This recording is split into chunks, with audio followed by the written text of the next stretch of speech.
What's up everyone? In this issue of Project No Secrets, our R33 GTR, we finally put some parts back in the car.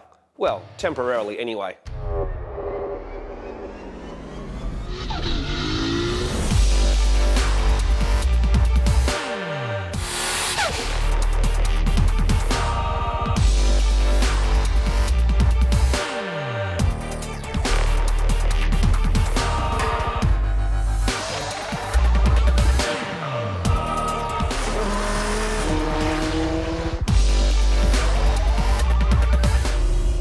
Now, as you saw in our last episode where we're planning out the build, we're going to be putting in a dummy engine and gearbox so that we can send the car off to get fabrication work.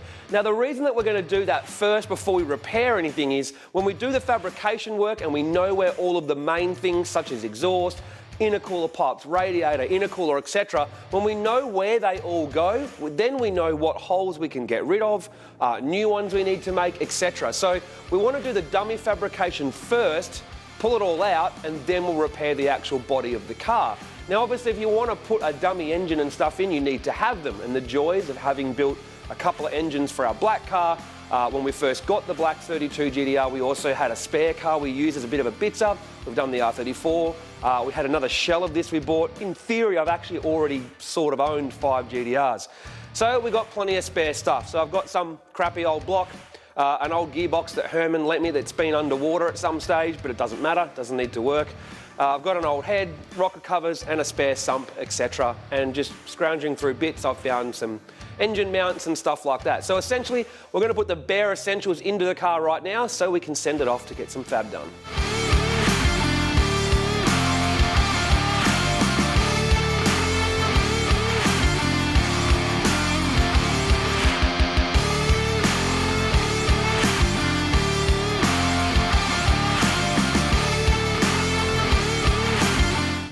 I don't know how I haven't owned one of these for the last forever. If you haven't got one, buy one. So good.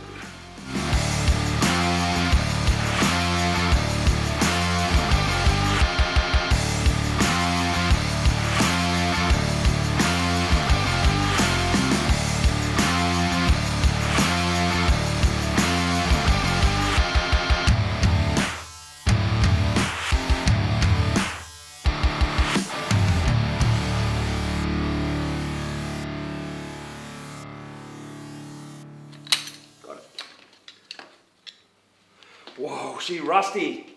That's what happens when you let a gearbox go underwater, people. Herman had this like laying around in a container or something and just, yeah, she ain't good.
What I love about this car is just some of the little touches. Like, why would you use a blue bonnet stay bulb in a car that's got a gold engine bay? But then again, it's got a green cage. So here's the best part. Let's use a suspension washer to hold this on underneath. Like, how does a workshop just not have a normal washer? You've got to go steal it, an eccentric bloody washer to adjust suspension arms. You use that as your washer for this. I'm not surprised anymore. Well, the dummy engine and gearbox are in the car now, so it can go off to Hypertune to get the fabrication work. It can also go off to Grim Performance to get some of the metal repair work done as well. And we're going to cut out the roll cage. That's right, you guys have all been saying it, but we've known for a while now that we are going to do it. We actually know the person that did the roll cage, but the reason we're not going to call them out on that work is it's one of the first cages they ever did, and they hate being reminded of it. He did tell us it's no longer to spec, so you might as well cut the thing out and start again. But rather than put a welding cage, we are going to put an AGI bolting cage. So the car is now ready to go off and get those things done. Hopefully we can get onto those pretty quickly. Now, since our first episode, we've had a lot of people reach out to us to say that they love seeing the car back in the scene again. They had posters of this car on their wall back in the early 2000s when it came to Australia. A lot of people are saying they're getting inspired to get their cars going again, and we really love that. But we've also had people involved with the car reach out to us as well. So we haven't found out more of the story. Some things we can't say on camera, some things we can, but essentially Dom from AutoStyle in the first episode said that it doesn't know what happened to it when it came back to Sydney, but we found out it's passed through Unique Autosports. Advan did an engine for it at one stage before. The owner that had it, that was friends with the guys from JLM, he had it before it got passed on to JLM. Devious Tuning has done an engine and tuned it as well before, so it's just had a few people sort of work on it, some good, some not so good. And we actually had some previous mechanics reach out to us who worked at JLM when this car was there as apprentice mechanics. They agree, not all the work was done very well, but they've gone on to do bigger and better things and become good mechanics in the industry.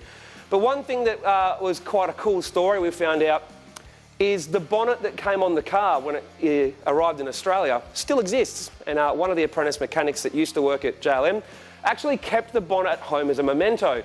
And he said that when he came out for breakfast in the morning and he saw the very first feature on this car, he spat his coffee out and was late to work because he wanted to watch the feature. He reached out and said that he'd love to see the bonnet go back on the car. And here it is. The original bonnet that came with the car, which has been in storage for like 7 years now, has been returned to us. So when I started this build, I never thought about putting this bonnet back on this car, to be honest. I wanted to put a top secret bonnet on there, and I originally wanted to build a tribute car. But now I'm kind of building a car that's a bit of a nod back to what it used to be, a nod to the top secret R33 drag R demo car, but also a little bit of my own flavour as well. But then we found out a little bit more about this bonnet, and I got a little bit sentimental about the car. So I figured, you know what, if I can get that bonnet back, I'll put it on. Now it's been wrapped in black, but we're going to get that off in a minute. But then I also found out some more information. I never knew what this bonnet was, where it was from, who made it, nothing. Dom from AutoStyle didn't. No one has ever said anything to me. And in the back of my head, I thought, I think I've seen it once before. Someone on our YouTube channel commented on a post and said, that is a TBK Auto Garage bonnet, and it's very rare. And I went, okay, started looking around the internet. But a lot of these old Japanese tuning shops don't really have websites and they're hard to track down. But I did come across a couple of posts in forums in the UK where a TBK Auto Garage R33 demo car, which had this bonnet on it as well, is actually buried in the snow in Russia, and they were trying to get some money together to go save the car. So that made me realise there is more than one of this bonnet, and it does come from a shop in Japan. Kept looking around, I found a couple more pictures of that R33 demo car and an RX-7. And then I looked through some of my magazines and came up with this. An R33 with a TBK Auto Garage body kit, and an R32 with a TBK Auto Garage body kit. So basically, it is a Japanese brand body kit, bonnet. It's just really rare. So I think, other than this, I only know of two other R33s, and obviously an R32 and an RX-7 that have a TBK Auto Garage bonnet. I'm sure there's more, but here's where it gets even more interesting. If you've heard of the Midnight Club, which was a group of racers in Tokyo that in the late 90s used to race on the Wangan freeways at night time, and then they got disbanded after a major accident, the president of the Midnight Club drove a Porsche, and the Porsche had a TBK Auto Garage body kit, which I think is pretty cool. So this TBK Auto Garage bonnet not only has its own history with this car, but the brand has a pretty cool history to put another story into, well, what I've been now dubbing the Tiger King of GTRs. So let's get the vinyl off, get it on the car, and get a little bit nostalgic.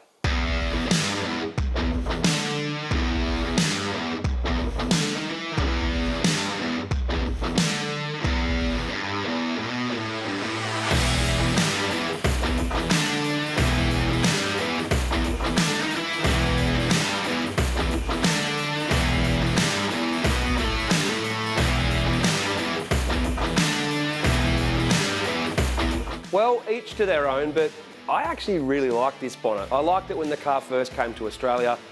Although I wasn't going to put it back on the car, I think I was just turned off by the fact that it was wrapped in some terrible, weird, black, textured vinyl, had stickers all over it, and the car just didn't look good the last time I saw that bonnet on there. So once it was cleaned up and on the car, I actually really like it, and the story behind it makes it even better. So that's the end of this episode. From here, it's onward and upward. No more pulling the car apart. Now it is all about fixing, modifying, and moving forward with the plan. See you next time.